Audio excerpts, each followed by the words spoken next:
This is for educational use only. Our group is allowing our instructor, Mr. Ruda Ardinis, to use this as an educational material.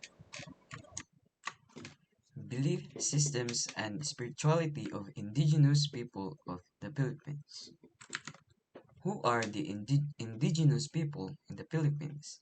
The indigenous peoples of the Philippines, often referred to as Lumad in Visayan and Katutubo in Filipino, are various ethno-linguistic groups native to the Philippine archipelago before the arrival of foreign influences.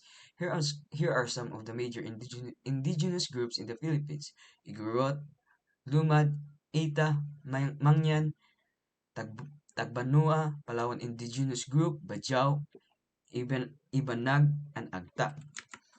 The indigenous people of the Philippines have diverse belief systems and spiritual practices that deeply intertwine with their cultures, histories, and relationships with the natural world. It's essential to acknowledge the richness and variety of these belief systems across different ethnic groups in the Philippines. Here's an overview of some key aspects of their belief systems and spirituality. Animisms and spiritual connection to nature. Animism is a fundamental belief system among many indigenous people of the Philippines. They believe that everything in nature, including animals, plants, rivers, and mountains, and other natural elements, possess a spiritual essence.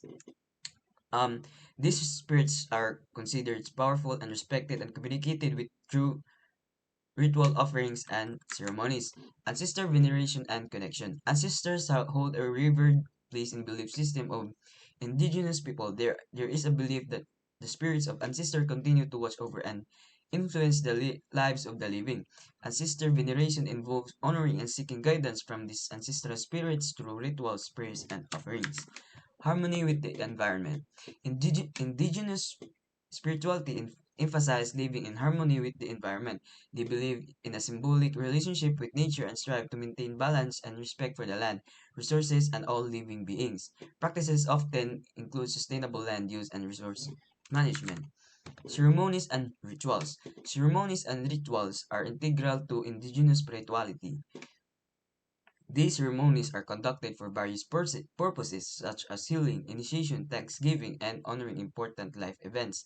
Rituals often involve chanting, dancing, drumming, and use symbolic objects and offerings. Shamanism and healing practices. Shamanic practices are common in indigenous communities for spiritual healing and guidance. Shamans for traditional healers, often known as Babaylan or Mambabarang, plays a crucial role in connecting with the spiritual realm, addressing illnesses, and resolving spiritual concerns through rituals and ceremonies. Dreams, vision, and divination. Dreams and vision are considered significant sources of guidance and message from the spiritual realms. Divination practices such as using natural elements like stone, leaves, or cards are employed to interpret signs and symbols provide insight into various life matters. Rites of passage and life events. Indigenous communities have unique rituals and ceremonies to mark significant life events, including birth, initiation, marriage, and death.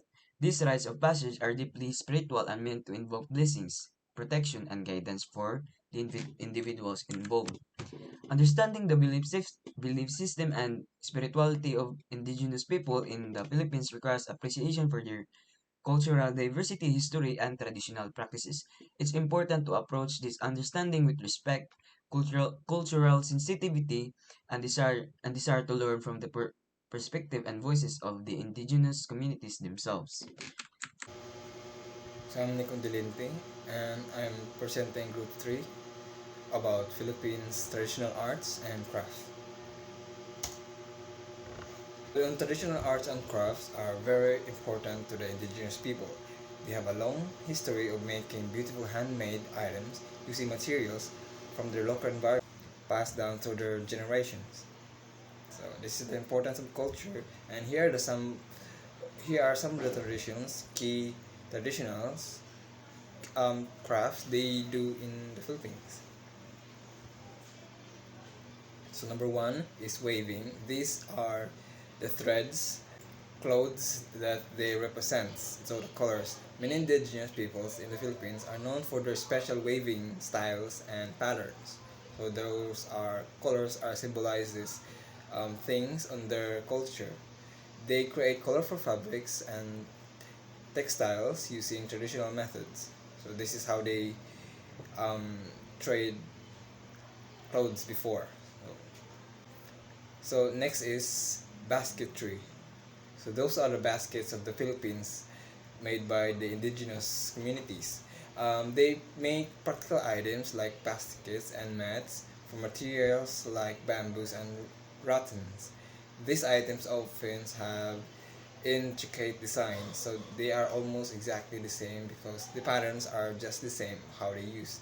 So they use these basketry as their for their everyday livings, and essentially they become parts of the Philippines tradition.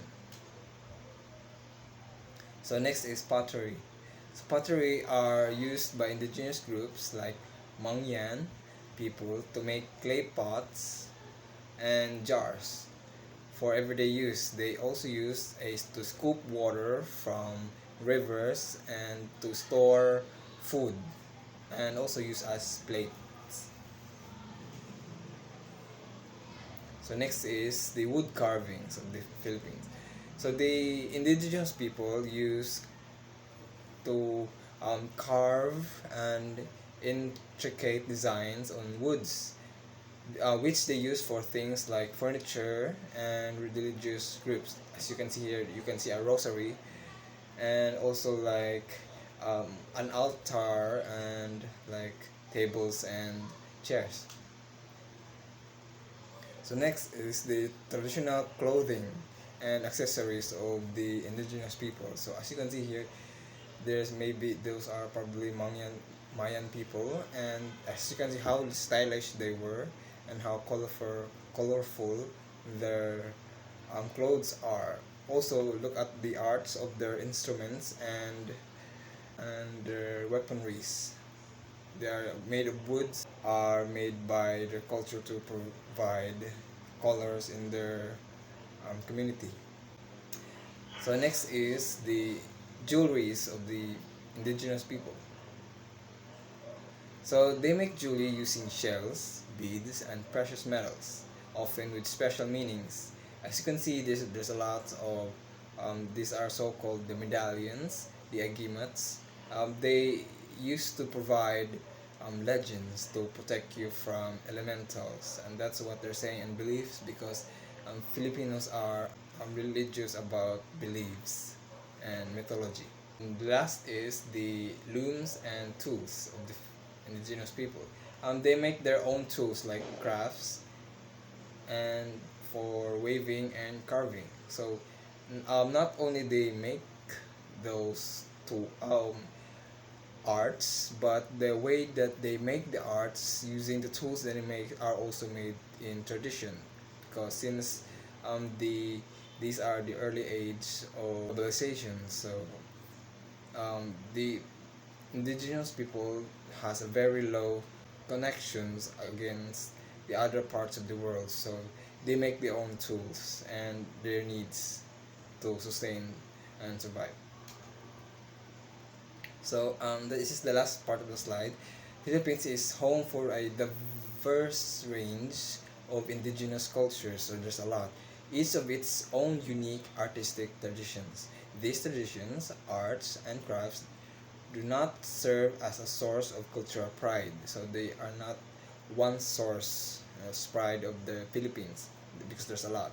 Also, they contribute to the border culturic mosaic of the Philippines. They provide a lot of meanings and history and every part of the Philippines. And that's all. Thank you. Bye bye.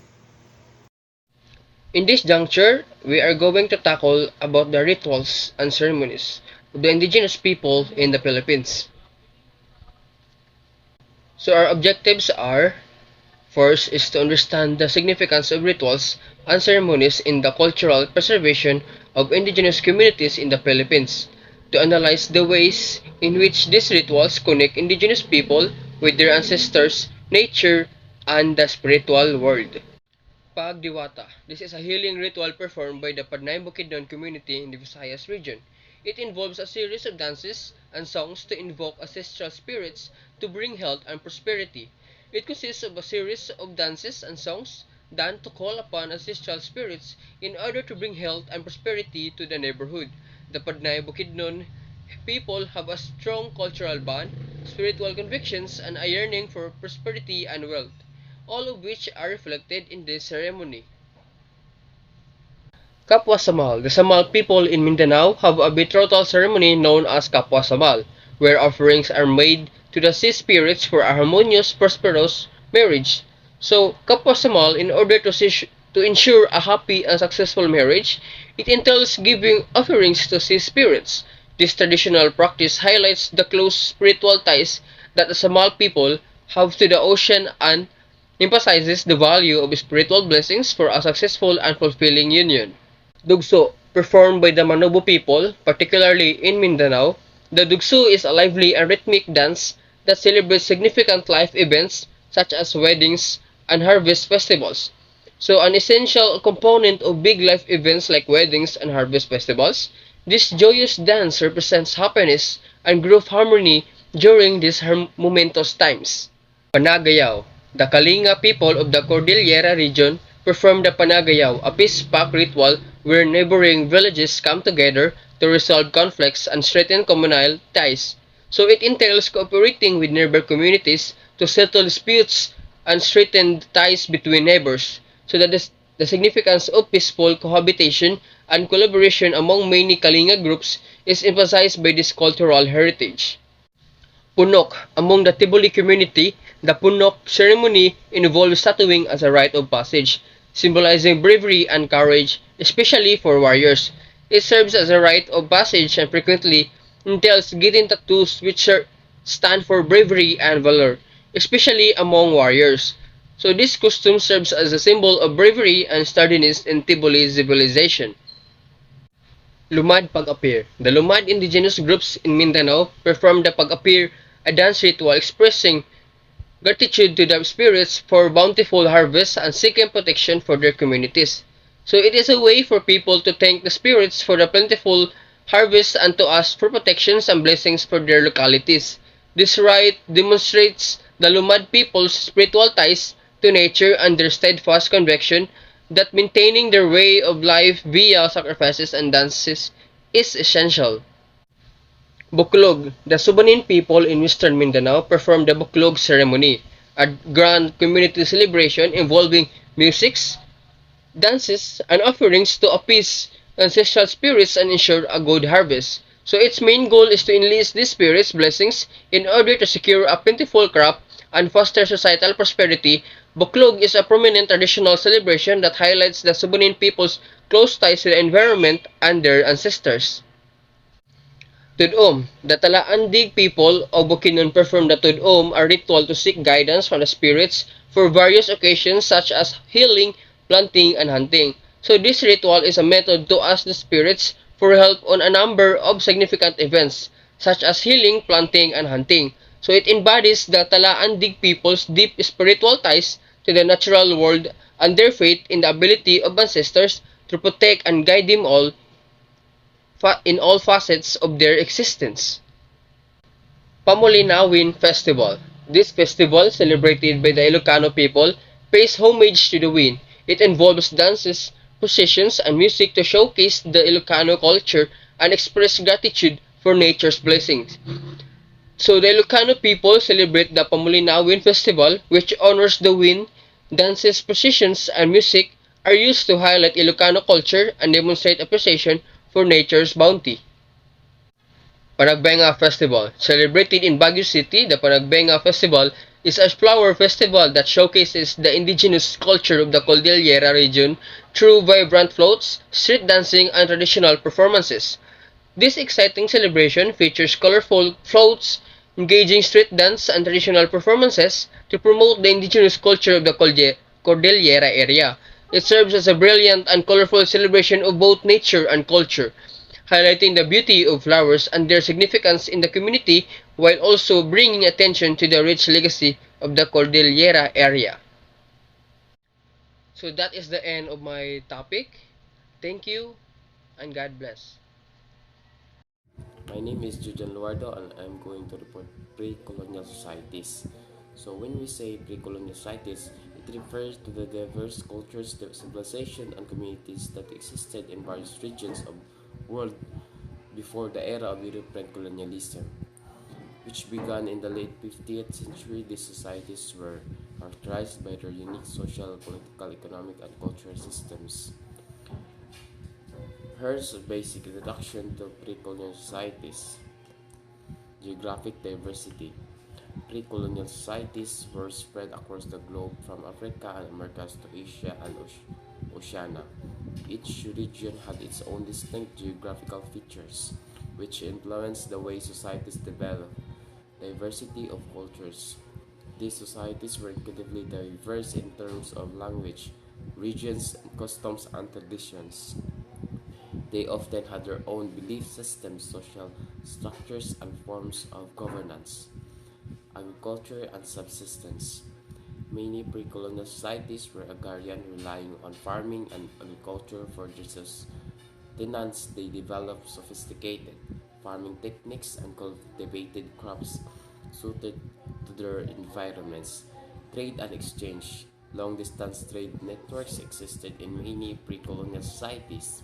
Items like spices, precious metals, textiles, and foodstuffs were exchanged along established trade routes.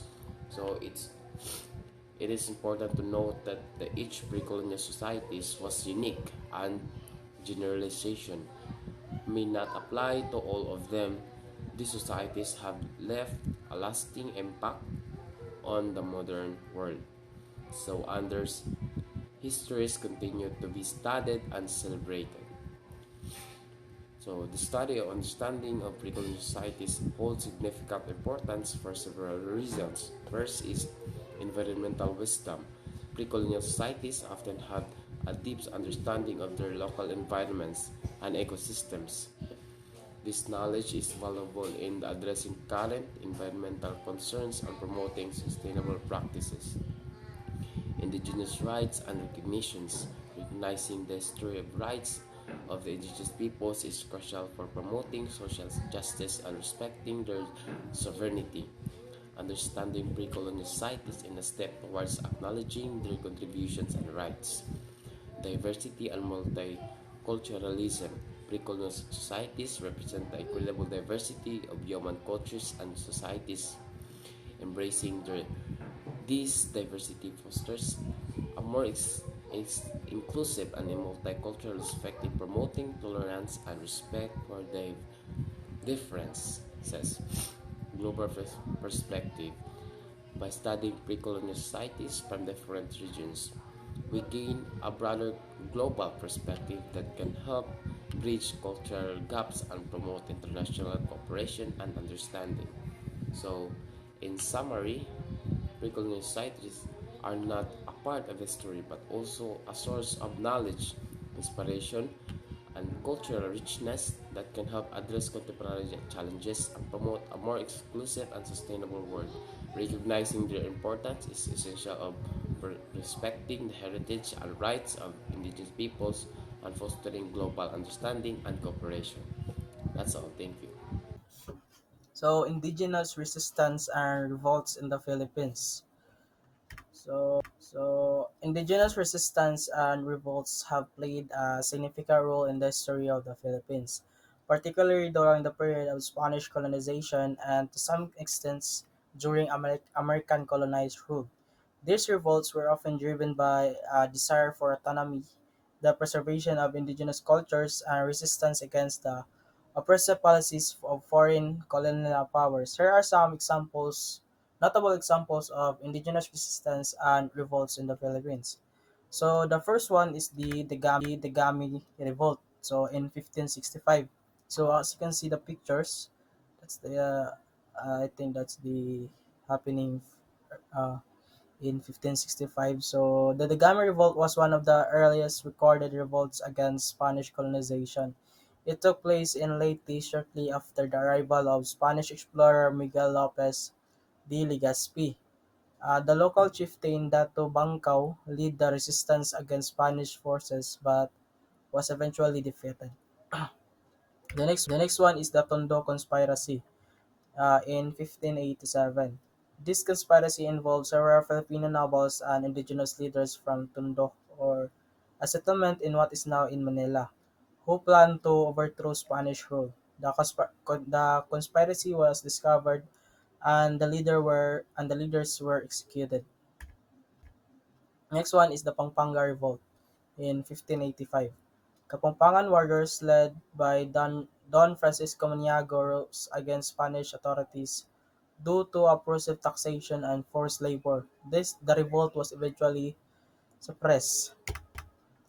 Magalat Revolt. So the Magalat Revolt in 1596 led by Magalat, a former local leader, and his follower was as response to the Spanish policy of destroying local religious idols and imposing Christianity. The revolt was suppressed and Magalat was killed. The next one is the Tamblot Uprising in 1621.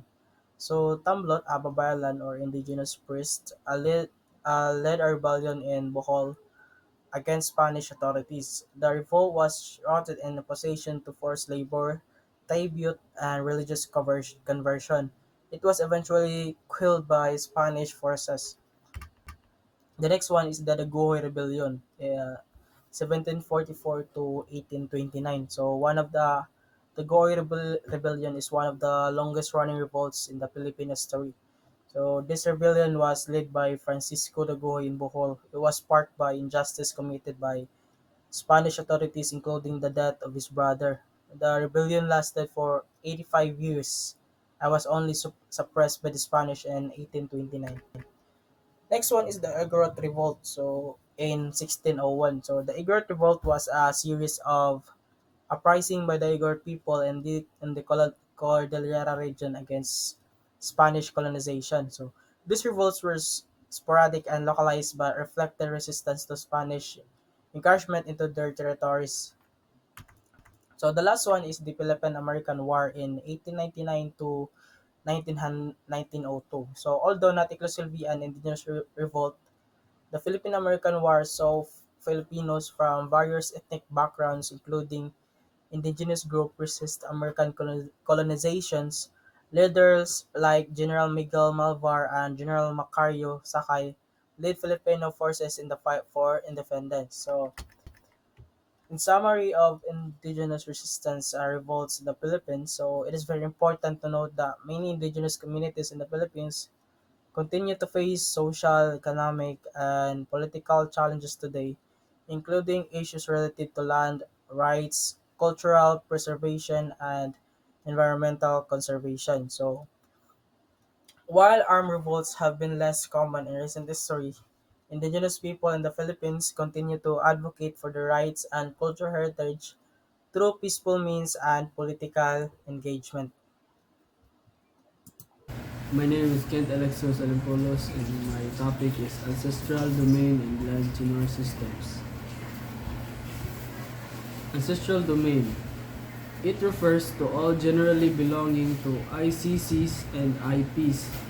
ICCs or IPs means Indigenous Cultural Communities or the indigenous people, comprising lands, inland waters, coastal areas, and natural resources therein held under a claim of ownership, occupied or possessed by ICCs or IPs, by themselves or through their ancestors, communally or individually since time immemorial, continuously to the present except when interrupted by war, force majeure or displacement by force, deceit, stealth, or as consequence of government projects or any other voluntary dealings entered into by government and private individuals or corporations, and which are necessary to ensure their economic, social, and cultural welfare. Next is land tenure systems. Land tenure is an institution, rules invented by societies to regulate behavior. Rules of tenure define how property rights to land are to be allocated within societies. They define how access is granted to rights to use, control, and transfer land, as well as associated responsibilities and restraints. Good day, sir. I'm Dikadet Limhoko. So, my topic is about environmental stewardship and sustainability. So, what is environmental stewardship and sustainability? Refers to the responsible use and protection of the natural environment through active participation in conservation efforts and sustainable practices by individuals, small groups, non-profit organizations, federal agencies, and other collective networks. While sustainable development is about getting what we need, we cannot fully satisfy one without satisfying the other.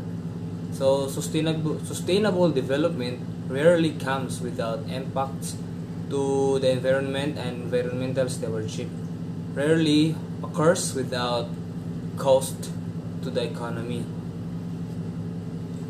So why is environmental stewardship important for sustainability? Environmental stewardship or nature stewardship is concerned with the responsible management and conservation of natural resources. This responsible management should ensure the sustainability of resources for future generations. So what is the difference between sustainable development and environmental stewardship?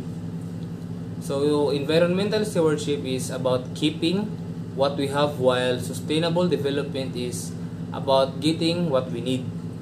We cannot fully satisfy one without satisfying the others. So sustainable development rarely comes without impacts to the environment, and environmental stewardship rarely occurs without cost to the economy.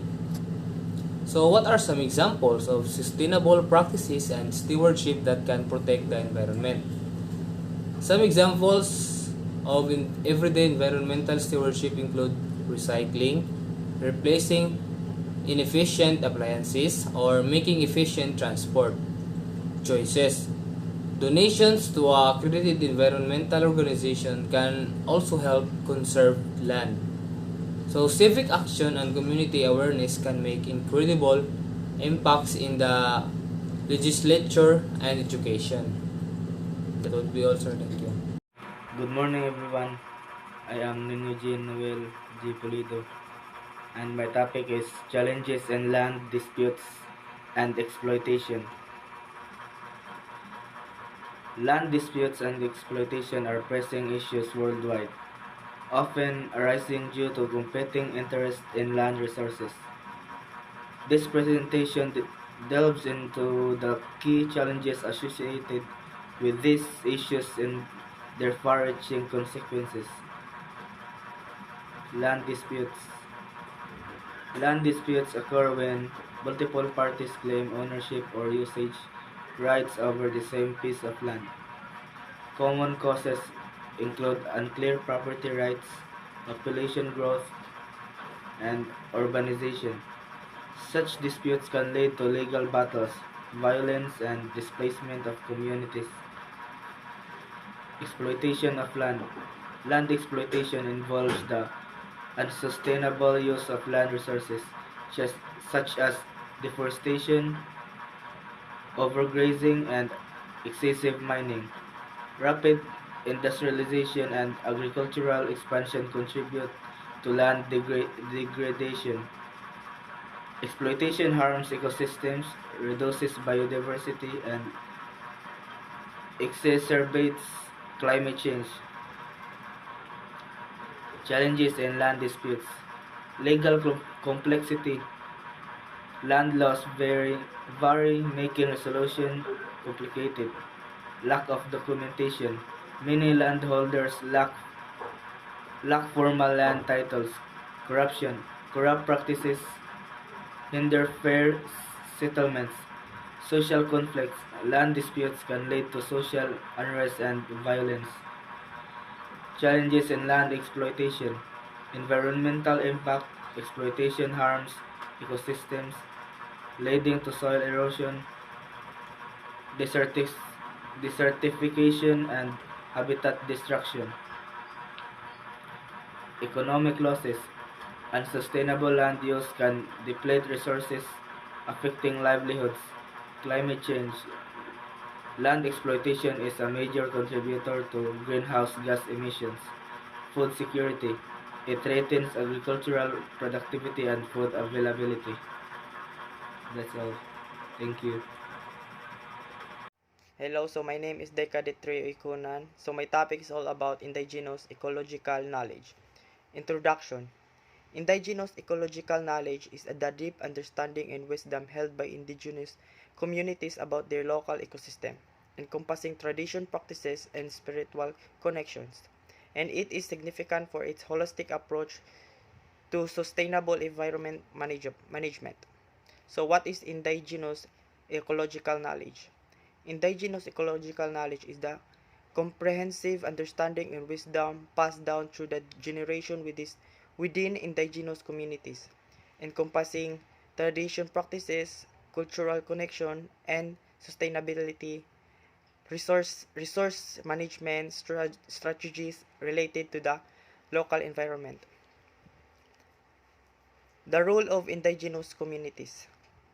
Indigenous communities are the custodians of this knowledge because their way of life is intricately linked to the surroundings.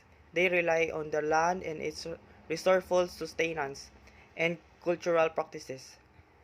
This close relationship fosters a profound understanding of the environment, making them the steward of valuable ecological insight passed down through the generation. Components of indigenous ecological knowledge. These components of indigenous ecological knowledge encompass tradition practices that harmonize with nature, sustainability resource management methods that ensure long-term viability, biodiversity, conservation, efforts to protect local ecosystem, recognition of cultural significance tied to the land, and the spiritual connections that reinforce the sacred bond between indigenous communities and their environment.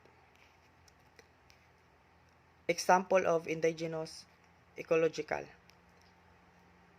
For instance, the Navajo people of the North America practice sustainable agriculture through the Three Sister planting method, combining corns, beans, and squash, while the Aboriginal people of Australia have intricate knowledge of the fire management to regenerate ecosystem, showcasing unique indigenous practices rooted in ecological wisdom.